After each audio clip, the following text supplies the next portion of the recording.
Here's another great top tip from our boat angling expert, Glen Milligan. Now, you brought something along, Glen, and I'm sure you've just come back from the dentist and had your braces removed, and it looks quite ridiculous.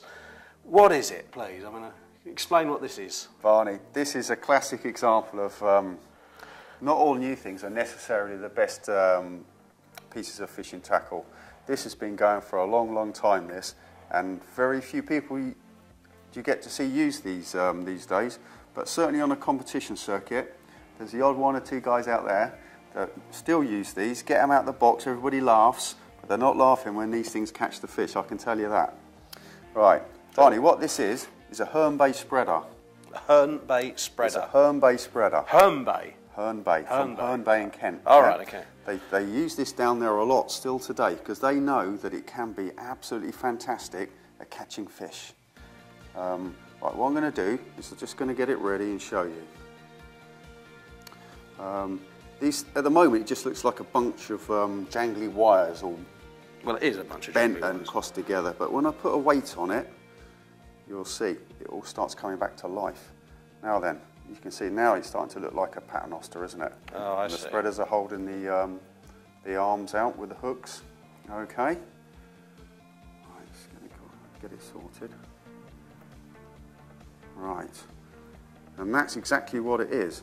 It's a device or a piece of tackle that presents three hooks in a certain way that no other piece of modern tackle can replicate.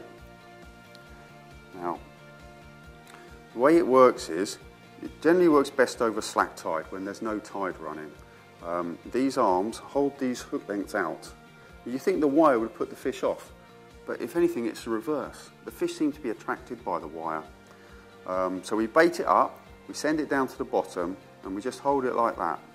So it's fishing vertically? Yeah, it's fishing vertically. If we don't get any interest, just lower it down a little, and then we just raise the rod tip slightly, and you can see it moves.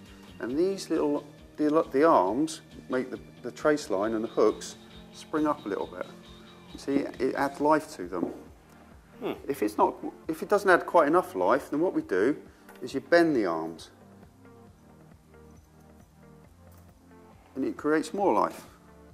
So you would fish with that in the World Championships? I don't know whether it's still allowed in the World Championships, but I know that in the past it has been used to devastating effect, particularly for fish like whiting and codling in and around the English Channel. That's a fantastic piece of kit. I'll tell you what, Glen, next time I come down to your boat, make sure you got it on board because I'm going to give it a go. Okay. Thanks, mate. All right.